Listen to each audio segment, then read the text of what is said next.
লড়াই শুরু হলো। সেই গুলিতে অনেক মানুষ আহত হলো।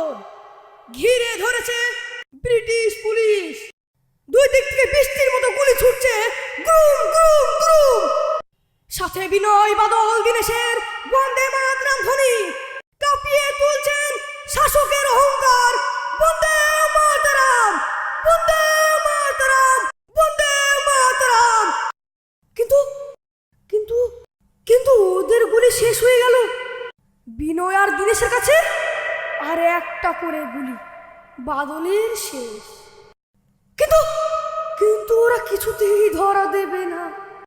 বাদল পটাশিয়াম সায়ানাইড খেয়ে মৃত্যুর কোলে ঢলে পড়ল।